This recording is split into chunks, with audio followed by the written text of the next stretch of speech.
O nosso comentário da lição da Escola Sabatina que nós fazemos toda semana. Dessa vez tenho dois amigos, você está vendo eles aqui, ó, o Evandro e o Dorival junto com a gente para louvar o nome de Deus. Eles já são figurinhas carimbadas aqui, já vieram outras vezes no nosso comentário da lição, e é muito legal que a gente possa receber vocês de novo, viu, amigos? Obrigado, Dorival, Amém. por ter aceito e por estar aqui junto com a gente. Obrigado, Evandro, por ter aceito, por estar junto com a gente, tá bom?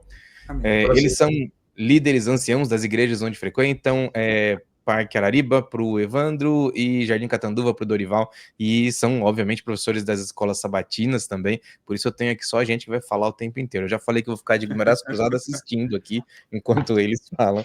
Lógico, brincadeiras à parte, eu tenho que te insistir para que você, vou me colocar na tela rapidinho inteiro aqui, ó, só para que você possa ver. Você precisa se lembrar de ter a sua lição. Opa, olha o Dorival lá, ó. Deixa eu botar eu agora. Olha lá eu. Lição da escola sabatina. O Evandro também eu sei que tá com a dele ali, que às vezes a gente usa aquela Eu estou usando o online. celular como câmera, por isso que Pronto eu aí, não ó. vou mostrar.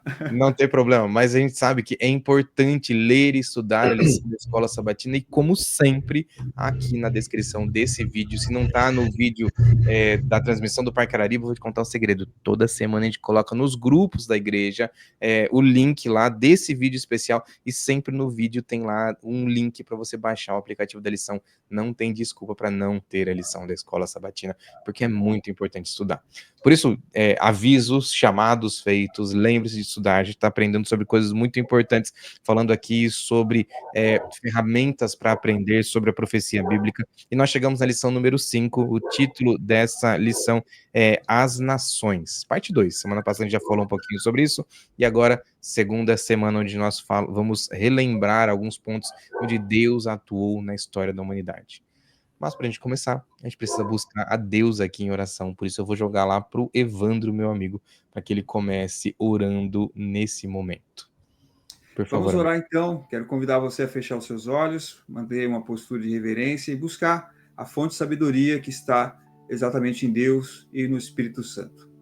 Obrigado, Santo Deus, Pai Todo-Poderoso, pelo grande privilégio de podermos mais uma vez recapitular essa lição tão incrível, que nos ensina o quanto o Senhor nos ama, o quanto nós somos importantes para o Senhor e o preço que foi pago na cruz para que nós fôssemos resgatados das trevas para a sua divina luz. Amém. Que ao recapitularmos essa lição, possamos ser inspirados, motivados e iluminados pelo poder do Espírito Santo, para que possamos aprender ainda mais lições, entendemos um pouco mais do plano da redenção e sermos luz a brilhar, Senhor, na vida das pessoas que estão ao nosso redor. Que cada pessoa que está acompanhando essa lição possa, nesse momento, sentir o seu abraço confortador, onde nos mostra que, apesar das lideranças mundiais, o controle do mundo está nas mãos de Deus. E Ele é soberano, é único, é justo e reinará para todo sempre. Perdoa os nossos pecados e falhas, esteja conosco por Jesus. Amém. Amém. Amém. Obrigado, Evandro. Vamos lá. Começando com um verso para memorizar, vocês já sabem que essa é a nossa sequência de sempre, porque é muito importante você saber desse verso. Hoje a gente chama de verso para memorizar, né? Na minha época, eu que conheci os dinossauros, nosso nome era verso áureo, porque era o verso mais importante da semana. A gente fazia questão de tomar, assim, nos membros ali da lição da escola sabatina. Você decorou? Você decorou? Fala para mim, vai. Deixa eu ver se você decorou. Porque era importante demais. A gente perdeu esse costume, mas ok, ele continua sendo um verso muito importante. Salmo 46, no verso 10, nós vamos ler aqui, ó. Verso 46, no verso 10 diz assim, ó. Aquietem-se e saibam que eu sou Deus. Sou exaltado entre as nações, sou exaltado na terra. Nessa semana a gente vai estudar um pouquinho mais, ou a gente vai se lembrar um pouquinho mais sobre como Deus é poderoso e como Ele sempre domina, né, a história da humanidade, como Ele sempre está à frente, cuidando das nações e da forma como o mundo age. Apesar disso, toda vez que o ser humano tenta tomar conta, parece que é só de mal a pior, né? A gente pode brincar aqui, né, de forma bem rápida. Está acontecendo hoje, exatamente hoje, uma discussão muito grande lá nos Estados Unidos sobre a forma como Donald Trump está levando a questão econômica do país. Eu não quero falar sobre como é, a gente não vive lá, a gente não sabe como é que é exatamente, mas os relatos dizem que eles estão começando a sofrer, e ali tem uma questão muito grande, tudo que está acontecendo. O que é importante para a gente? Nós aqui precisamos lembrar que quando Deus está na frente, ele sempre tem a solução. Quando os homens estão na frente, não interessa qual lado, tá? Se é de um lado, se é do outro, se é pra cima, se é pra baixo. Sempre tem alguma coisa errada acontecendo, e é por isso que a gente tem que continuar entregando a nossa vida nas mãos de Deus. A lição de sábado começou ali, né, sugerindo que tem alguns estudantes que falam ou que falavam sobre Deus ter o plano da queda, que fosse importante que a gente caísse, que a gente sofresse em pecado, para que então ele viesse morrer. Vocês leram sobre isso? O que vocês pensam sobre isso? Será que Deus ele pensou, ele planejou que a gente caísse em queda para que então ele viesse e se mostrasse do pecado? A lição de sábado comenta um pouquinho sobre isso. O que vocês entenderam aí?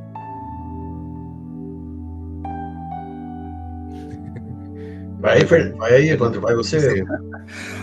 Pastor, meus amigos, a lição ela combate uma ideia que circula, né, como o próprio pastor falou, de certos círculos teológicos, de que Deus teria desejado a queda da humanidade para poder manifestar o seu amor. Ou seja,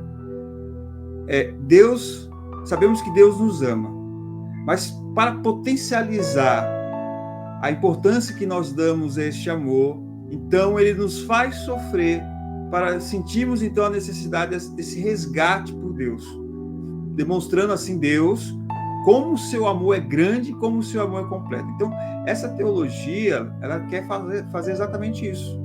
Ela diz que hoje nós sofremos, hoje Deus permitiu que o pecado surgisse neste mundo, que todas as desgraças que nós percebemos acontecessem na vida das pessoas que vivem neste mundo, apenas para potencializar o impacto do amor de Deus em nossa vida.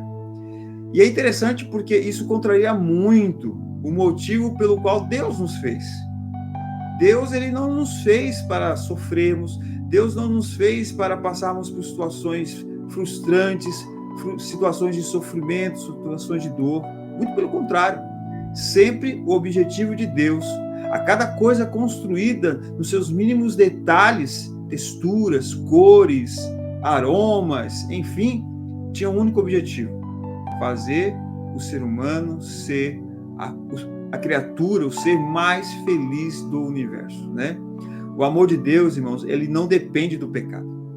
Ele já nos amava antes da queda. E o seu plano original era que fôssemos felizes em comunhão com Ele. Não que precisávamos ser resgatados. Deus não queria fazer esse resgate, porque Ele já tinha gente próximo a Ele. Ele queria se relacionar conosco. Ellen White, inclusive, diz, pastor e Dorival, e você que está nos assistindo, no livro Patriarcas e Profetas, página 48, o seguinte: a obediência perfeita à lei de Deus traria a felicidade perpétua. A transgressão trouxe miséria e morte. Então veja, a lei de Deus tinha um objetivo de nos proteger. E qual era a lei de Deus naquela época, né? Não comer do fruto. Sim. Esse era o único item que Deus pediu ali, solicitou para eles: não coma do fruto. E se eles tivessem mantido a fidelidade para com esse único mandamento, a felicidade seria eterna, ou como o próprio Ellen White diz, perpétua, né? Então, eu acho que essa teologia do sofrimento para impactar ainda mais o amor de Deus na sua vida é uma teologia que só traz infelicidades. A teologia que parece furada, né? Não faz sentido para mim também. Por isso que é importante tirar isso da cabeça. Mas isso daí que você falou, Evandro, puxa para mim um gancho, porque o primeiro mandamento que Deus entregou para o ser humano, ele foi um mandamento de tenha a Deus em primeiro lugar. Parece muito com o primeiro mandamento da Bíblia, né? Dos 10 mandamentos. Não ter outros deuses diante de mim. E por que era tão importante não ter outro Deus, né? A gente, às vezes, fica pensando, não entende o porquê, parece que é Deus sendo egoísta, falando assim, eu tenho que ser o primeiro. Ele não era egoísta. A ideia de Deus era que ele tinha que se relacionar com o ser humano, porque aí ele conseguiria, como é que eu posso colocar aqui? Acho que é um ponto que a lição também fala pra gente. Ele conseguiria passar tudo que ele precisaria passar para a humanidade. É isso, Dorival? Porque Sim. Ele tinha o plano de ensinar, né, o ser humano. Sabe o que é interessante? O Evandro colocou muito bem aí a situação que o sábado nos aponta. Mas lá no sábado, quando a gente lê a lição num contexto maior, que a gente busca estudar mais, né? Ele falou muito bem ali da escritora Ellen White, ela falando sobre esse tema, mas o mais interessante foi quando começou a surgir o RG. Não sei se vocês lembram dessa história. Quando entrou em circulação a cédula de identidade, o RG, quando esse foi adotado, CPF, RG, eles achavam, né, naquela época que era a marca da besta. Uhum. Olha que interessante. Uhum. Você vê como o ser humano, ele sai da palavra de Deus e começa a prestar atenção no mundo, né? O mundo fala e eles entendem, né? E a TV já foi mencionada como a boca do dragão. Olha que interessante. Mas recentemente, em 2021, uma pastora, que a gente não concorda com esse termo, claro, né? Não é da nossa religião, dando uma mensagem, ao meu ver, num congresso com provavelmente mais de 2.000 pessoas, ela fez uma dissertação sobre o amor de Deus pelo Brasil. E por que tanto amor? Olha que interessante, como o Evandro falou, Deus nos ama tanto que Ele usa pessoas e maneiras e acontecimentos diversificados para nos mostrar isso.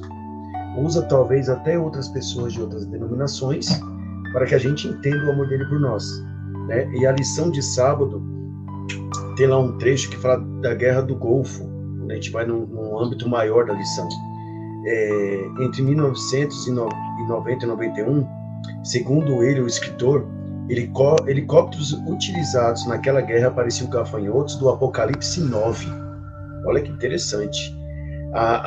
Ele fez a menção dos helicópteros por quê? Porque do nada começou a vir um monte de helicóptero, né?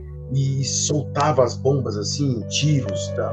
E ele fez menção disso. Lá naquela época, nós já estamos em 2025, 1990, olha o pensamento daquele homem. Ele já teve a alusão de Apocalipse 9. E hoje nós temos a palavra de Deus como nosso guia, e mesmo assim a gente se atenta a um pequeno vídeo no YouTube, a um pequeno vídeo em algum canal aí de comunicação, recebido no WhatsApp ou de outra forma, e a gente dá crédito. Em vez de ir na palavra de Deus, como o Evandro colocou muito bem, que a palavra de Deus diz o que? Primeiro eu. Por isso que o próprio Deus fala, né? Buscai primeiro o reino de Deus, toda a sua justiça, e as outras coisas vão ser acrescentadas na sua vida. Aí a gente faz ao contrário. A gente primeiro quer acrescentar as coisas para depois adicionar Deus. Então é um erro humano, né? Um erro que já vem de épocas longínquas, lá atrás, desde a criação do mundo. E é importante, né, a gente se lembrar que, apesar de existirem teorias e formas de pensar aí, o único conhecimento que nós acreditamos de forma plena e concreta chama-se Bíblia Sagrada.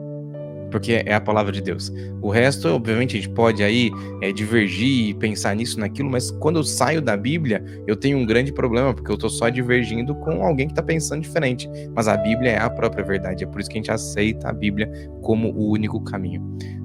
Eu tô pensando aqui sobre como é que Deus colocou pro ser humano a realidade que ele precisava, né?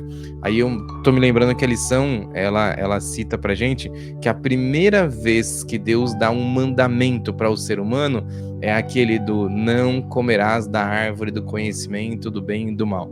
E tem uma pergunta aqui que me chama a atenção, logo depois da pergunta número 1 ali, ó. Logo depois da pergunta número 1, tem o primeiro parágrafo, e no finalzinho dele diz assim, ó. Como é que algum tipo de conhecimento pode ser proibido? Não é sempre benéfico experimentar ou conhecer alguma coisa a mais? Será que Deus estava proibindo Adão e Eva de conhecer as coisas que eles deveriam conhecer? O que vocês acham aí, Evandro? O pastor, Deus desejava ensinar para Adão e Eva por meio da comunhão e da criação, né? O Éden, na verdade, era um lugar de aprendizado, onde a educação espiritual, a educação emocional, intelectual era segura e progressiva, né? A proibição, por exemplo, de comer da árvore era um limite protetor, né? Não era uma restrição arbitrária, era apenas uma proteção. Isso me faz lembrar muito que tem certos tipos de conhecimentos que a gente não precisa. E eu vou dar um exemplo de quando eu era criança. Meus pais trabalhavam e eu ficava sozinho em casa. E a minha mãe era sempre, antes de sair, me dava uma lista de coisas que eu devia e não devia fazer. E entre essas precauções, esses aconselhos da minha mãe, ela falava para eu não colocar o dedo na tomada, né? Eu era menino, 7, 8 anos, ela falava, nunca coloque o dedo na tomada. E eu fiquei curioso o que aconteceria se eu colocasse o dedo na tomada. E eu resolvi pegar 2 grampos de cabelo, que são de metal, e eu taquei aqueles grampos de metal na tomada. E eu levei um baita de choque. Esse é um tipo de conhecimento. A partir daquele momento eu conheci o que era um choque. Então existem tipos de conhecimento, como esse que eu tive do choque, que não são conhecimentos que nos fazem bem. Não são conhecimentos que vão nos ajudar em alguma coisa. Existem coisas que podemos conhecer, e conhecer não no sentido de, eu sei o que é. Mas conhecer também é você experimentar. Isso faz parte, é um ensinamento empírico. Então, existem tipos de conhecimentos que são muito perigosos para nós. Quando Deus, é interessante que quando Deus ele dá o primeiro mandamento proibitivo, ele faz isso no âmbito de perfeição. Aparentemente, tudo era perfeito e nada podia causar o mal. Mas ali, aquela árvore, ela tinha um simbolismo muito grande. Indicava fidelidade ou infidelidade. E eles passaram a conhecer o lado ruim da coisa, né? Então, existem conhecimentos que não são bons.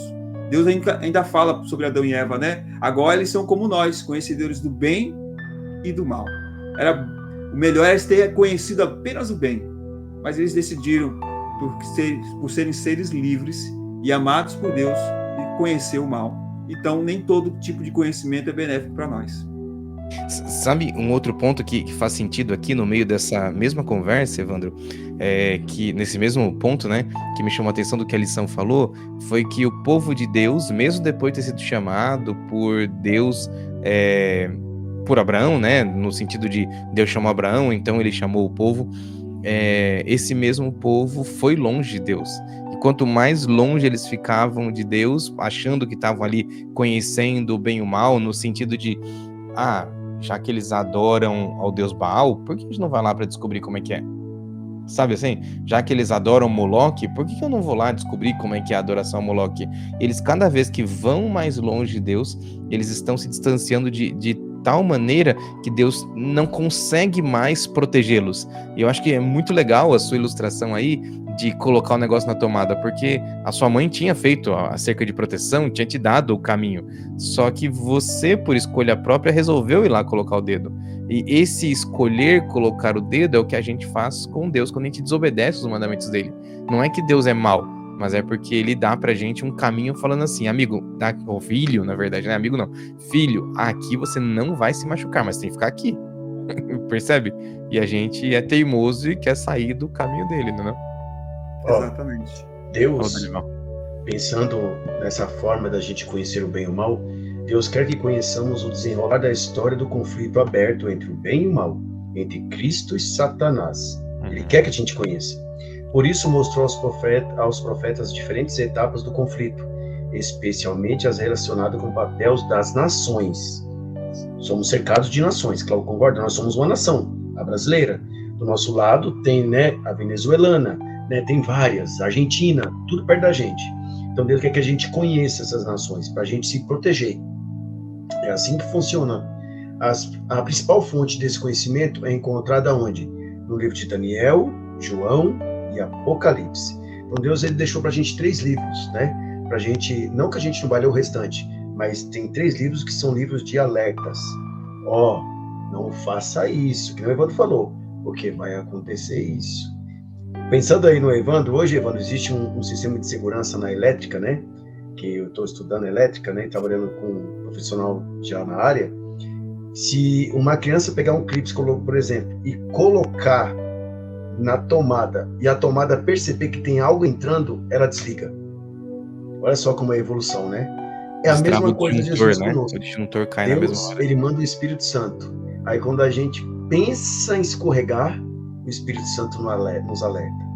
Então, quando a gente está com relacionamento com Deus, como você falou no princípio, quando o Espírito Santo nos alerta, a gente lembra que a gente não podia estar lá. Então, assim, querendo ou não, a gente usa hoje as alusões do mundo que nos cerca como advertência para que nós mesmos não venhamos a cair, Por isso que a gente vê hoje muitas pessoas que se desanimam, Porque talvez tem uma expectativa diferente daquela que a Bíblia mostra para ele, porque ele foi ensinado errado. Se você for para a igreja, a sua vida vai ser diferente. A Bíblia nunca falou isso. É o contrário. Se você vir para mim, coisa vai ficar complicada, mas eu vou estar com você. Né? Por isso que Deus quer que a gente conheça o bem e o mal, mas infelizmente a escolha é minha. Eu que decido a que lado eu vou estar. Isso daí não tem a ver com o que a lição de terça-feira falou? Melhor, Terça-feira. segunda-feira? Que Daniel 2, falei de segunda? terça e segunda, né? Mas tem a ver. Sim, mas faz todo sentido. Porque Daniel 2 e Daniel 7, né? Que são os dois Sim. textos ali. Apesar de a gente achar que está avançando na tecnologia, nos costumes, na medicina, a gente cada vez está degringolando, sabe? Cada vez piorando mais, cada vez uma descendente. E isso chama atenção, porque a gente se acha tão bom, mas o que está faltando pra gente? Já que a gente conhece tanta coisa, já que a gente aprendeu tanta coisa, o que falta é Deus, né? Faz sentido aí? Charles Darwin, Karl Marx e outros pensadores, né, pastor, do século XIX, tentaram nos convencer de que a humanidade ela está de alguma forma progredindo, evoluindo em termos biológicos, sociais, mas isso não é a verdade. Eu gostei muito da frase de Martin Luther King Jr. que diz: temos mísseis teleguiados, mas pessoas desnorteadas. Hoje, por exemplo, vivemos um mundo da IA, da inteligência artificial. E aparentemente ela faz tudo de uma forma tão perfeita que quase não há necessidade de seres humanos, né? E parece que nós estamos chegando no auge do conhecimento, do poderio intelectual humano, mas cada vez mais as pessoas estão mais, desculpa o termo, mais burras, né? Porque agora dependem para pensar, para chegar a conclusões, para realizar certa análise de ferramentas que ele mesmo construiu. Ferramentas essas que tinham como objetivo fazê-lo progredir, mas que, uma vez nos tornando dependentes delas, nós estamos, na verdade, regredindo, né? Então, isso é muito triste. A gente saber que a ciência, de fato, multiplicou, mas que os seres humanos, como nunca, está totalmente perdido. Sim, e eu consigo ainda unir esse pensamento aí ao que acontece lá em Daniel no capítulo 2, né? Daniel 2 é quando o rei tem a visão da estátua. É isso? É isso aí. Pronto. É quando ele tem a visão da estátua. E ali, quando ele tem a visão da estátua, ele achando que era um reino que não terminaria para nunca, porque ele era muito poderoso, muito forte, tinha dominado todo mundo conhecido. De repente, Deus mostra para ele uma estátua. Um homem que tinha ali uma estátua de um ser humano, né? Que tinha ali materiais diferentes em cada parte da constituição, né? A parte da cabeça, sim, era de ouro, representava ele, mas logo depois terminava a parte da cabeça, como se fosse no pescoço, e o tronco aqui, a parte de cima, começava a ser de um outro metal. Ele não entende aquilo, continua ali atormentado, ele nem lembrava, na verdade, do sonho, e aí, em Daniel, no capítulo 7, Deus dá para Daniel não só a descrição da mesma história, mas ele conta de uma outra forma. E aí Deus, no livro de Daniel, no capítulo 7, né, explica para Daniel, na verdade, de um jeito muito diferente, uma outra perspectiva. E eu acho que isso é muito legal, né, porque a gente fica olhando como ser humano para a história, achando que nós somos deuses, assim como Nabucodonosor achava que era Deus. Mas, na verdade, a perspectiva é de Deus sobre nós, ela deve ser prevalecida, né? Pode falar, Dorival. Sempre. Babilônia. Fiz umas divisões aqui de tempo e história, né? Babilônia, 605 a.C. a 539. Medo-Persa, 539 a 331. Grécia, Macedônia, 331 a 168. Roma, 168 a 476 depois de Cristo. E aí a pedra, ela simboliza o reino eterno, que é o reino de Jesus Cristo, né? E lá no finalzinho, que é barro e ferro, Roma dividida, 476 até hoje. E até a volta de Cristo, sabemos todo o acontecimento. Quer dizer, a gente já... Sabe aquela história de um filme? Nós não vamos para cinema, mas quando a gente assiste um filme, se você assistir a segunda vez, você já sabe do filme, não sabe? Você já sabe o final, não sabe? Se você já sabe o final do que está aqui na Bíblia, por que a gente está agindo como se não soubesse? A gente já sabe o final, a gente já sabe o que vai acontecer. A gente já sabe, Deus já nos contou tudo, porque nada ele faz sem nos contar antes, né? Então, assim, houve todo esse acontecimento, e Nabucodonosor teve um sonho que ele ficou, né, na realidade, maravilhado por um lado, e ficou pretensioso do outro, mas ele não entendeu o sonho. Veio um homem da parte de Deus e explicou o sonho. E esse sonho, cada vez que foi passando séculos e séculos, milênios e milênios, esse sonho foi se cumprindo. E nós hoje fazemos parte da última parte dessa estátua. Então falta pouco para Jesus voltar. Então a lição do domingo fala o quê? Quem lê, entenda. Então, assim, a gente tem que entender o que a gente lê, porque Apocalipse 1:3 diz assim: feliz é aquele que lê as palavras dessa profecia, e feliz é aqueles que ouvem e guardam o que nela está escrito, porque o tempo está próximo. Olha, é interessante, só para concluir um pensamento aí, pegando o gancho, é que nunca na história o ser humano teve acesso a tanta informação e conhecimento como hoje. Isso é fato. Quando você vai para os números estatísticos, os números são realmente absurdos, de tão grandes que são.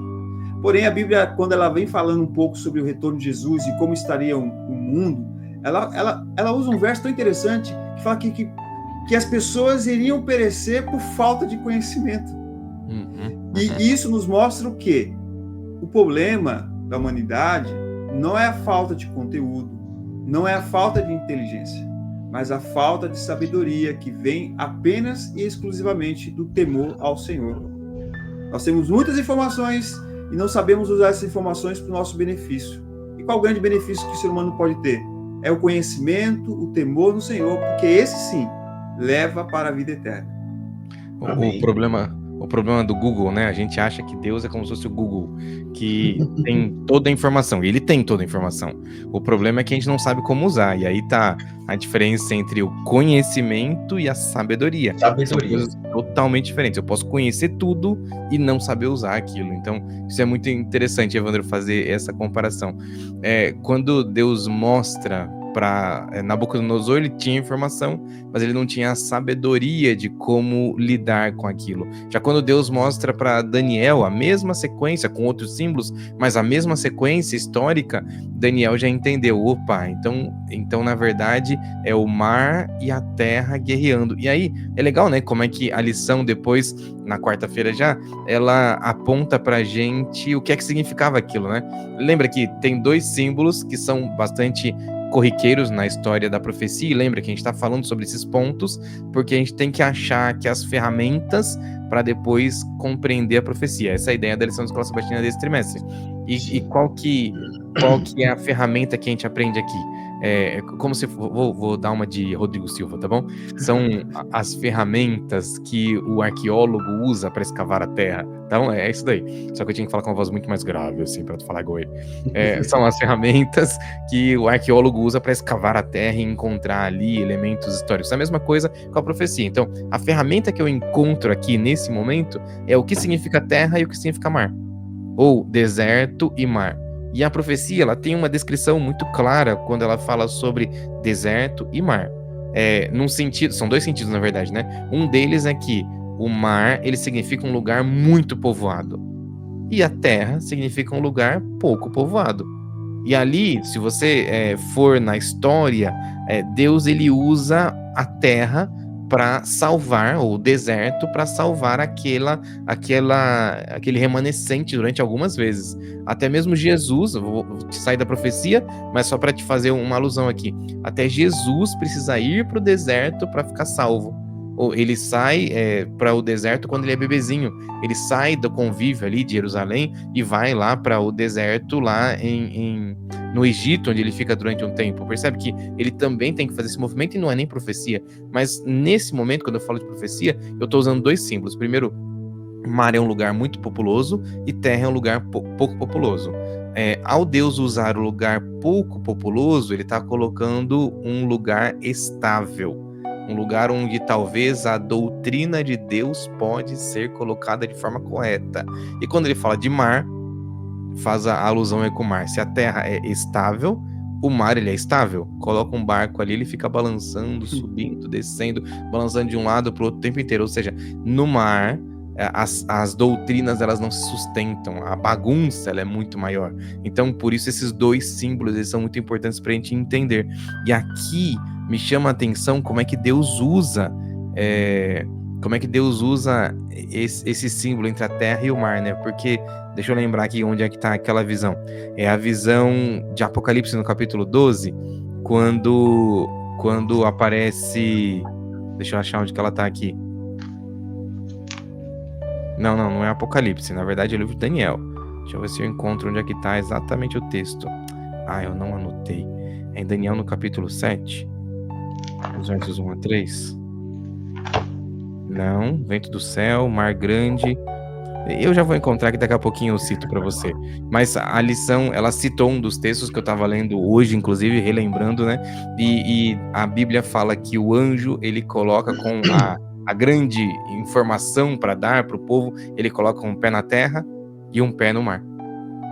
Porque ele tinha uma mensagem para a terra e para o mar. Ou seja, aqueles que estavam ligados no Senhor e aqueles que estavam distantes do Senhor. Essas duas coisas chamam muito a atenção, né? Como é que a gente se coloca nisso aqui entre a terra e o mar, hein? Quem foi o último a falar? Foi o Evandro? Então, Dorival, é você aí.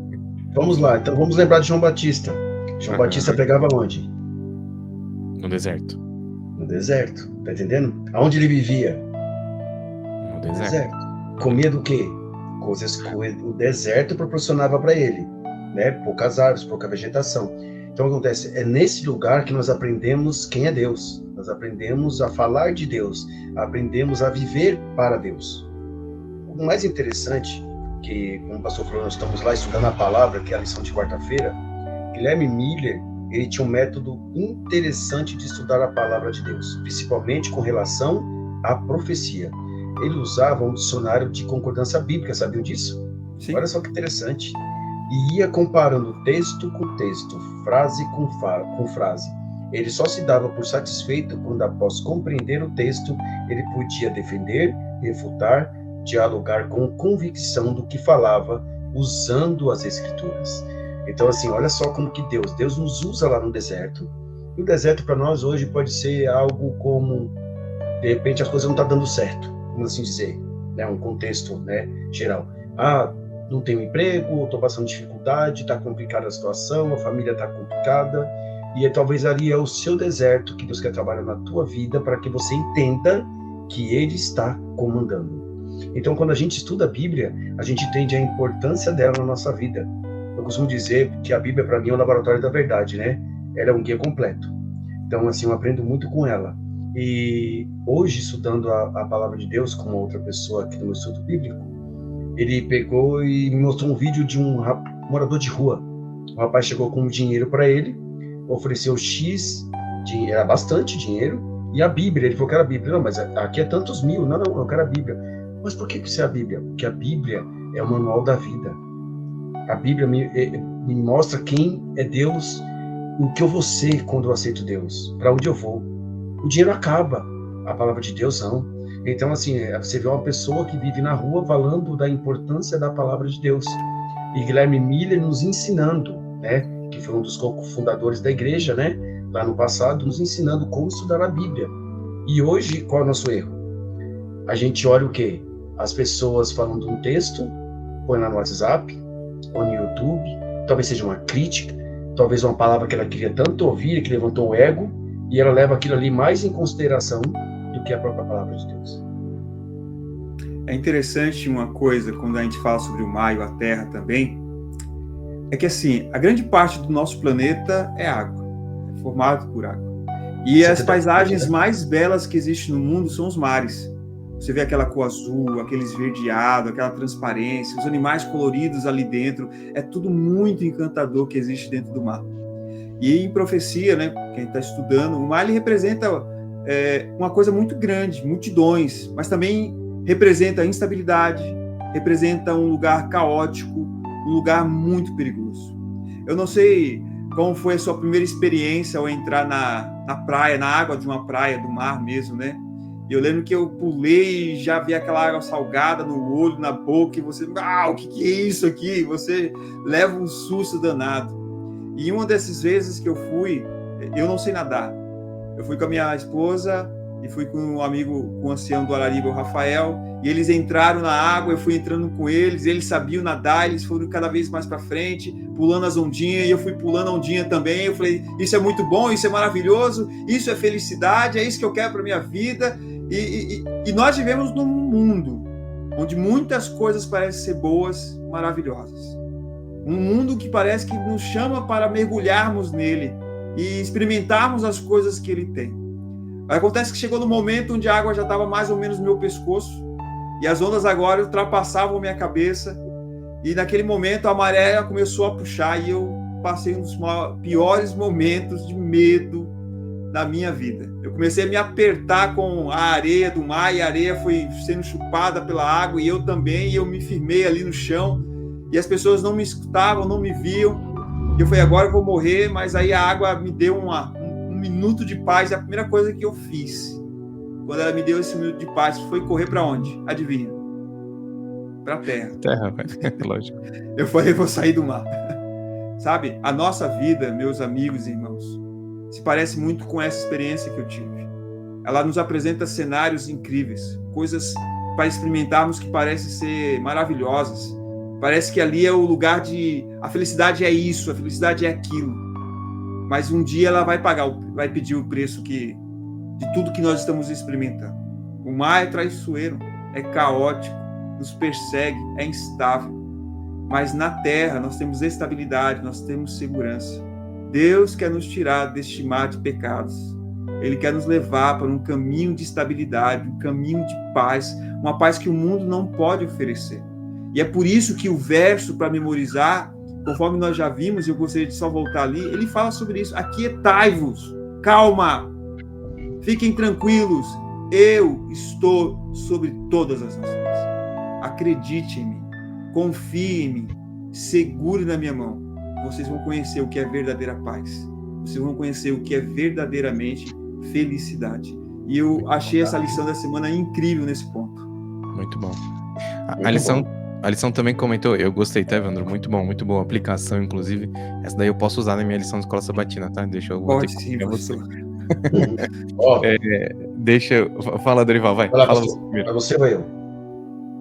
Pastor, fala você primeiro, vai. E Evandro, e os irmãos que estão assistindo, né? Vamos ver aqui em um texto da Bíblia como a grande maioria dos cristãos interpretam e aplicam de forma distorcida pelo menos um texto das Escrituras. Está lá em Mateus 18, 15 a 20. Olha que interessante. Diz assim: se o seu irmão pecar contra você, vá e repreenda-o em particular. Se ele ouvir, você ganhou o seu irmão. Mas se não ouvir, leve ainda com você uma ou duas pessoas, para que pelo depoimento de 2 ou 3 testemunhas, toda a questão seja decidida e resolvida. Se ele se recusar a ouvir essas pessoas, expõe o assunto à igreja. E se ele se recusar a ouvir também a igreja, considere-o como gentil e publicano. Olha que interessante, né? Em verdade lhes digo que todo o que ligarem na terra será ligado nos céus, e tudo o que desligarem na terra será desligado nos céus. Em verdade também lhes digo que se 2 de vocês sobre a terra concordarem a respeito de qualquer coisa que vierem a pedir, isso lhes será concedido por seu Pai que está nos céus. Porque onde estiverem 2 ou 3 reunidos em meu nome, ali, no meio deles, eu estarei. Entendeu o verso, né? Agora vamos lá para a aplicação. Usualmente, sinta-se como Jesus disse, olha só. Onde houverem 2 ou 3 reunidos em meu nome, eu ali estarei. Olha interessante.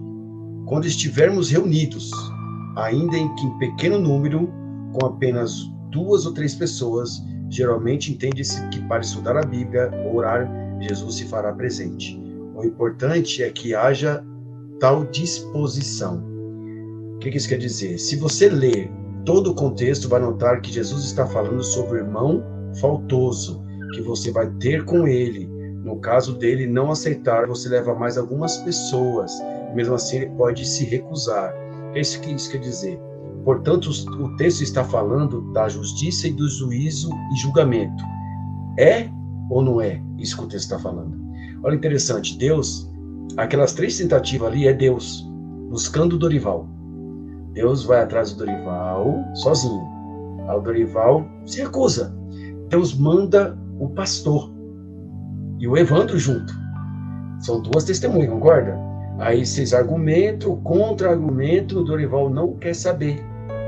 O que acontece? Neste momento, quando você recusa, que aí tem a parte do Espírito Santo, você é desligado na terra, e a Bíblia está dizendo para mim que eu também sou desligado no céu. Então nós temos que entender como é complexo quando Deus nos chama. Porque Deus não tenta uma vez, e Deus não tenta duas vezes. Eu costumo dizer que Deus usa o abecedário inteiro. E Deus tem um plano A, o B, o C, até chegar no Z. Até que o momento que não tem mais o que fazer, você é desligado. Você é deixado de lado. Quando diz aqui que 2 ou 3 estão ali em meu nome e eu lá estarei, isso quer dizer que nós estamos fazendo agora. Tem 3 pessoas aqui estudando a palavra de Deus. Tem 3 pessoas aqui colocando um assunto em pauta. Um assunto sobre as nações, um assunto sobre adoração, um assunto sobre momento literal e momento que não é literal. Né? Um assunto que a gente entende o significado da estátua. Isso aqui é um estudo bíblico. Então, quando nós estamos aqui reunidos, quem está conosco? O próprio Jesus está conosco. Então, é isso que esse verso está dizendo. E tem pessoas que interpretam errado, né? Então, nós temos que entender que aquela pessoa ali é Jesus buscando Dorival. E quando Dorival recusa, ele manda outros. Porque Jesus é assim. Ele manda, ele vai mandando pessoas, vai mandando anjos para que essa pessoa um dia entenda que ele é tão importante para Jesus quanto as coisas que ele tem. Amém. Interessante, muito bom, muito bom. Eu preciso fazer um adendo aqui, só pra gente encerrar a lição de quarta-feira, porque a gente precisa já pra quinta pra encerrar aqui, porque o tempo já foi. Geral se embora. Então vamos lá. Lá no finalzinho da quarta-feira, a lição de quarta-feira, você que tem ela aí, eu preciso falar o dia, a data agora. A lição fala sobre um texto, Apocalipse 12, no verso 16. Esse texto diz exatamente assim, ó. E a terra ajudou a mulher, e a terra abriu a boca e tragou o rio que o dragão lançara da sua boca. Essa terra, pelo que nós compreendemos pelo estudo da palavra de Deus, ela se refere a uma nação que há algum tempo atrás salvou aqueles que queriam continuar adorando a Deus, queriam continuar no caminho do Senhor. Esse lugar é os Estados Unidos, que não tinha esse nome naquela época, mas que por volta do ano 1500, 1600, eu nunca lembro essa data aqui, mas 1620. Por volta 1620, um pouquinho, eles então atravessam o mar entre a Europa e vêm agora para o novo mundo, o lugar onde eles instituiriam uma nova nação que teria bases muito claras para que todos tivessem liberdade religiosa. Tem gente que entende de forma equivocada que os Estados Unidos é a besta. E eu vou te falar abertamente aqui, tá? A igreja adventista não acredita que os Estados Unidos é a besta, mas que, pelo que nos parece, pode ser a besta daqui a pouco tempo. Como assim a besta? Quer dizer que esse mesmo país que defendeu a igreja, que defendeu aqueles que estavam fugindo, nós, por causa da profecia, compreendemos por causa de um outro texto, que está lá em Apocalipse no capítulo 13, quando é descrita a besta que sai do mar, agora aparece também uma besta que sai da terra. E essa outra besta que sai da terra, ela sai da terra porque a terra já foi citada no capítulo anterior, no capítulo 12, no verso 17, que eu coloquei aqui para você. Então, a mesma relação existe aqui. Então, o mesmo lugar que salvou as pessoas que queriam adorar a Deus, agora também produz uma nova besta. A aplicação da lição da Escola Sabatina, para mim, foi ao ponto. Vê se você consegue entender aí, ó. Como eu já falei para você, pra gente, os Estados Unidos não são, mas serão, em algum momento, contra a adoração a Deus, né? E ali a lição fala assim, os Estados Unidos têm sido um farol de liberdade até hoje, mas eles se tornarão um perseguidor. Isso ocorre quando nações governam a si mesmo, em vez de serem governadas por Deus. Por Deus. Eu volto aqui no ponto da lição da semana passada, né? Lembra que o ponto da lição passada era assim, olha, toda vez que uma nação se afasta do Senhor, dá errado. E aqui, de novo, acontecendo a mesma coisa. Toda vez que uma nação se afasta do Senhor, dá errado. O que nós aqui precisamos é ser diferente das nações que estão longe de Deus e continuar adorando ao Deus Todo-Poderoso. Eu acho que esse é o nosso chamado para esse finalzinho da lição aqui de quarta-feira. Vamos para quinta, porque a gente precisa encerrar aqui agora. Vamos lá. Profetize de novo. Pronto. Do que a gente tá falando, Dorival? Olha que interessante. Já que você jogou A aí, igreja vai. remanescente nasceu no Novo Mundo, para onde fugiram, como o pastor acabou de dizer, no século 17 e 18, os que buscavam liberdade religiosa, por causa dos obstáculos religiosos e políticos que existiam em outros lugares diferentes. Dificilmente o início desse movimento teria sido veloz e poderoso em outro lugar, como foi no território que se tornou os Estados Unidos. Olha que interessante, né? Então, assim, o povo, creio eu que Deus direcionou eles ali, eles foram para lá. Mas como a serpente fez no jardim, a serpente faz aqui também. Ela usa de argumentos, ela usa de falácia, ela usa de vontades, ela usa de desejos, ela usa de conhecimentos para seduzir o povo. Então é isso que está acontecendo hoje, né? E aí a gente entende que a lição de quinta-feira, ela manda a gente ler bastante versos de Apocalipse, inclusive não um texto, vamos ler completo aqui que não dá tempo, né? Descreve o nascimento do movimento remanescente. Está dizendo para a gente procurar os elementos que nós estudamos, como as nações da terra e o mar, como o pastor acabou de explicar. A água e que é terra, né? Quais são os principais ideais apresentados, como o pastor falou. Então a gente tem que entender que o mar é tudo isso que a gente vê aqui: trabalho, faculdade, casamento, família, posses. Esse é o mar representado. Quando a gente olha para o deserto, não é que o deserto é coisa ruim, é que o deserto, a nossa visão é ruim, porque ele vai trazer para a gente cansaço, fadiga, sede, fome. Só que o deserto, ele é um caminho para chegar num lugar melhor que as águas, que é o reino que Deus mesmo já está preparando para nós. Casas que o próprio Deus já construiu. Então, assim, quando a gente lê isso, a gente entende o grito do anjo, porque o anjo, ele grita tão forte para que a gente ouçam, acalma, o Senhor é Deus, Ele está no comando, por que você está desesperado, né? Então, assim, Deus, Ele está no comando de tudo. Por mais que a gente olhe em volta e pareça que não, Deus está no comando. Ele está dirigindo essa terra. Com certeza. O texto que eu estava procurando naquela hora, Dorival e Evandro, é Apocalipse 10, ali no verso 4, verso 3. Não, no verso 2. E tinha a mão num livrinho aberto e pôs o pé direito sobre o mar e o esquerdo sobre a terra. Então, eu só estava lá, eu tinha visto mesmo na lição da escola sabatina. Mas esse texto, ele aponta exatamente para três coisas aqui, né? Duas coisas, na verdade. Uma delas é esse pé sobre o mar e a terra, ou seja, esse aviso é para todas as nações. Isso é muito legal, a lição colocou isso. E a segunda coisa é, que livrinho é esse? Vocês entenderam que livrinho é esse? Pelo que a gente compreende aqui, quando o anjo fala em alta voz, ele está abrindo um livro que não era compreendido antes. E tem um livro que não era compreendido antes. Deus fala para Daniel: sela o livro. Esse livro não é para agora, não. Eu te dei muita coisa importante, então guarda aí, porque vocês não vão conseguir entender agora. Vocês não têm elementos suficientes para isso. Mas vai ter uma época que vai ter elemento para isso. Isso começa lá em Daniel, no capítulo 10, quando Deus usa o trabalho de um movimento marcado na história profética para começar a compreender o livro a partir de Daniel 8,14. Aí vamos ver quem vai ser curioso para poder buscar lá, Daniel 8,14. 8,14, vamos lá. Daniel 8,14, vamos lá. 8,14 às 2.300 tardes e manhã, e o santuário será purificado. Isso. Exatamente. É por causa desse texto que surge esse movimento profético. E sabe que movimento profético é esse? A Igreja Adventista do Sétimo Dia. Porque nós começamos a ir na Bíblia, assim como você citou aí, Dorival, isso é muito legal. O que Miller fazia de ter sempre como é que era o nome? É um dicionário bíblico? Não, é um... Dicionário bíblico. A concordância bíblica. Eu tenho aqui a concordância bíblica. Tem aqueles livros...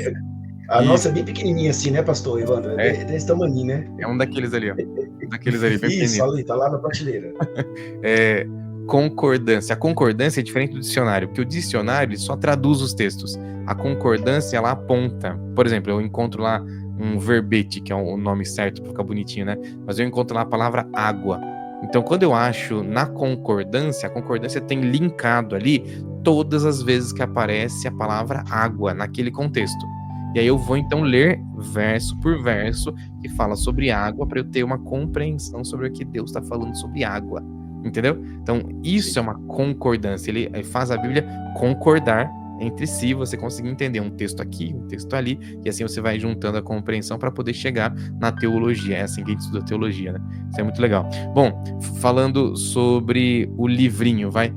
Evandro, você consegue explicar para mim um pouquinho mais o porquê que o anjo estava gritando com voz alta, já que esse livrinho estava na mão dele? Pastor, a ordem é muito clara em Apocalipse 10, né? É necessário que profetizemos outra vez. Ou seja, há uma mensagem especial para os últimos dias. Uma mensagem que Deus já colocou desde o livro de Daniel, onde inclusive tem tudo a ver com o que a gente estava falando, né? Que a ciência se multiplicaria no tempo final, e é que a gente está vendo. Nós estamos vendo exatamente isso, e as pessoas estão se perdendo em meio às informações. O livro Grande Conflito e Eventos Finais tem 2 textos que eu gostaria de ler que é muito interessante. Primeiro, a profecia de Apocalipse 10 aplica-se a um tempo em que uma mensagem especial estava sendo proclamada ao mundo em um cumprimento da profecia de Daniel. Então, olha que interessante. Apocalipse 10 é o cumprimento de uma profecia de Daniel, onde o livro vai ser aberto, onde verdades serão reveladas, onde o povo vai receber o último alerta para poder se preparar. E Eventos Finais, página 200, fala: a proclamação do primeiro, segundo e terceiro anjos deve agora ser renovada. Devemos profetizar outra vez. Deus confiou à nossa geração, pastor, Dorival e amigo e irmão que nos assiste, a última mensagem de misericórdia. Nós não estamos aqui para repetir sermões, mas para anunciar com coragem que um novo reino está prestes a ser inaugurado. E a nossa missão, ela é urgente. É uma missão pessoal. Hoje nós enterramos, vamos dizer, um amigo. Quantas pessoas não estão necessitadas de escutar essa mensagem? Durante a semana eu li uma meditação que falava que a morte é um presente. E eu fiquei assim, como assim uma morte é um presente? Para aqueles que dormem, um descanso da fadiga, das lutas, das dificuldades do dia a dia. E para os que estão vivos, um alerta, nos mostrando que nós somos totalmente, precisamos ser totalmente dependentes de Deus. Reconhecemos através da morte, por mais doutos que somos, por maior que seja o nosso nível acadêmico, por mais eloquente que nós sejamos nas nossas palavras, nós precisamos depender de Deus. Nós necessitamos depender de Deus. O mundo está perecendo em trevas e somente a luz pode realmente nos libertar.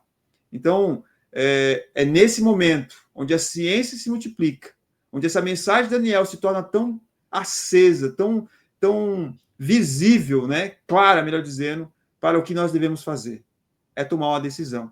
E a única decisão sábia que nós podemos fazer é estar ao lado de Deus e compartilhar com aqueles que não conhecem essa mensagem também. Amém. Olha só. Muito acho bom. que nada melhor, pastor, do que ler, acho que no finalzinho aqui da lição sua sabatina mesmo de quinta-feira, né? Uhum. No fim da história, o mundo será iluminado com a glória de Deus e as mensagens de Apocalipse 14 serão levadas a todas as pessoas. Assim como na missão de Israel, nossa tarefa como igreja é pregar o evangelho ao mundo, lá em Mateus 24, 14. Deus está conduzindo a história humana e a sua grande conclusão, o fim dos impérios humanos e a entronização eterna de Cristo. A Bíblia deixa bem claro que todos os reinos deste mundo serão destruídos, e não restarão vestígios deles e de seus legados horríveis. Olha como que a lição fala para a gente. E serão substituídos pelo reino eterno de Deus, que é aquela pedra vinda do céu, lembra da estátua? Onde o pecado, sofrimento, doença, mal e morte nunca mais entrarão. Agora me atrevo até a ler aqui Profetas e Reis, página 367, 368. Na História das Nações, quem estuda a palavra de Deus pode ver o cumprimento literal da profecia divina. Babilônia, finalmente quebrada, desapareceu porque, em tempo de prosperidade, seus governantes se consideravam independentes de Deus e atribuíam a glória de seu reino a façanhas humanas. O reino medo-persa foi o objeto da ira do céu, porque pisoteou a lei de Deus. O temor de Deus não tinha lugar no coração da grande maioria das pessoas. A impiedade, a blasfêmia, a corrupção prevaleceram. Os reinos que se seguiram foram ainda mais vis e corruptos, e eles afundaram cada vez mais em sua falta de coragem moral. o poder exercido por todo governante da terra é comunicado no céu, e com o uso que o governante faz deste poder depende do seu sucesso. O que isso quer dizer? Nós temos que observar com exatidão com que as profecias de Daniel 2 e 7 previram o surgimento e a queda das grandes e dos grandes impérios. Por que errei aqui a escrita? Porque essa precisão, com séculos de antecedência, nos ajuda a confirmar o que elas prometem a respeito do reino final e eterno. Olha só, todas essas profecias estão falando do reino de Deus. Um reino que ele nunca caiu. Talvez alguém pergunte para nós, mas Satanás não era do reino e ele não se rebelou contra Deus? Mas ele não mora mais lá. Ele foi retirado de lá. Ele está aqui tentando convencer nós, que somos seres humanos, a não irmos para lá, a não aceitarmos esse reino que ele já sabe como é. Ele sabe que nunca mais ele vai voltar para lá. Ele sabe como é belo. Ele sabe tudo que tem lá. Então, acho que o trabalho maior do inimigo de Deus é nos convencer ao contrário do que Deus faz. É verdade, é isso mesmo, é isso mesmo. Deixa eu colocar o último dos textos, que esse aqui é importante para a gente encerrar aqui. E acho que a gente precisa encerrar também, porque nosso tempo foi. É muito gostoso falar sobre a Bíblia, é muito gostoso falar com amigos, então por isso fique em paz aí, mas nosso tempo foi muito longe. O que eu preciso citar para você foi o próprio Jesus falando, Mateus no capítulo 24, no verso 14. Que daí é necessário que a gente profetize de novo, né? Pelo menos era o que o anjo deveria fazer, e aí vem o chamado de Jesus. E será pregado esse evangelho do reino, como testemunha a todas as nações, então virá o fim. O fim não vem nos terremotos, não vem nas fomes, não vem nas pestes, nas doenças. O fim só vem quando o evangelho é pregado a todas as nações. Por isso aqui é o nosso chamado, a nossa igreja. Nós somos um movimento profético que compreende a profecia, que tenta compreender a profecia, mas que também tem um próximo passo, que é levar o evangelho a toda nação, tribo, língua e povo. Essa é a nossa missão. Deus te abençoe, Evandro. Muito obrigado, viu? Obrigado, pastor. Obrigado, Dorival. E que vocês possam usufruir bastante aí do que foi conversado aqui. Amém, amém. O Dorival vai orar, então muito obrigado, Dorival, que Deus abençoe também a sua vida aí. Deus guia cada um de vocês que estão em casa. Semana que vem a gente está aqui de volta para louvar a Deus de novo com mais um comentário da lição da Escola Sabatina. Amém. Dorival, ora pra gente, por favor, e aí a gente encerra a nossa lição da Escola Sabatina. Oremos. Querido Pai, amoroso Deus, que nos ama tanto e nos quer levar para Ti. Pedimos, Pai, que o Senhor nos ajude a colocarmos em prática o que o Senhor pediu em Mateus 24:14, pregar este evangelho, que nós sabemos o fim da história. Acho que o povo hoje tem tanta informação, mesmo assim não entende que a história já tem um final, e é um final feliz, é um final eterno, viver para sempre ao lado do Senhor. Que o Senhor possa nos ajudar a sermos homens e mulheres que levem o evangelho a todo canto, a toda casinha, a todo beco, a toda praça, lugar de trabalho, seja onde for, que nós possamos pregar este evangelho, que o Senhor volte logo, para que esse sofrimento acabe, para que essas guerras acabem, e que o reino do Senhor, que é representado pela rocha que vem do céu, possa prevalecer para todo sempre. Pedimos tudo isso não porque merecemos, mas pedimos em nome de Jesus. Amém. Amém.